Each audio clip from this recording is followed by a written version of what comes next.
We all know that homelessness is a real problem for the country to tackle, but at a combined authority level, we're doing our bit too.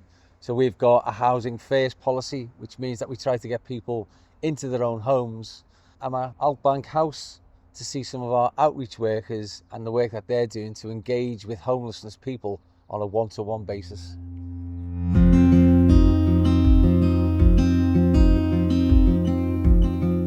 Hi, morning. It's just Paul for the Whitechapel.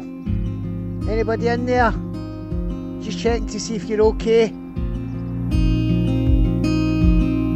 So you can probably just make out that there's a tent behind me where somebody is having to sleep in the woods.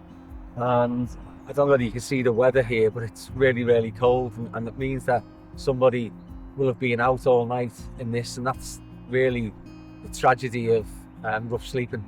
People don't really see it. It's not very visible, except in city centres, of course, when we see it on our streets. But as you can see, this is an indictment of people having to sleep rough in our country.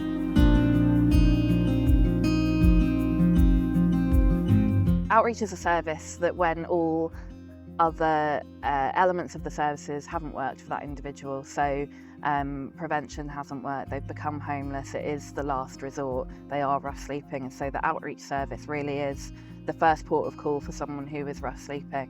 And so we're often the first people that they may have actually interacted with in terms of services.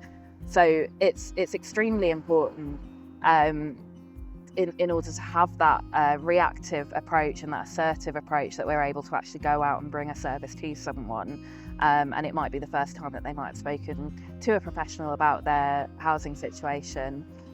The extra funding that we've provided to St Helens, Knowsley and Halton means that those outreach workers can go and visit those areas where people are rough sleeping. There's somebody unfortunately behind us now who's slept out in the really freezing cold evening that we've had. It might look nice and sunny now, but believe me, at 6 o'clock this morning, the frost was still on the ground, and that's where somebody's had to sleep out in all sorts of conditions. And the idea really is to see whether we can provide the wraparound support for those people who need us most.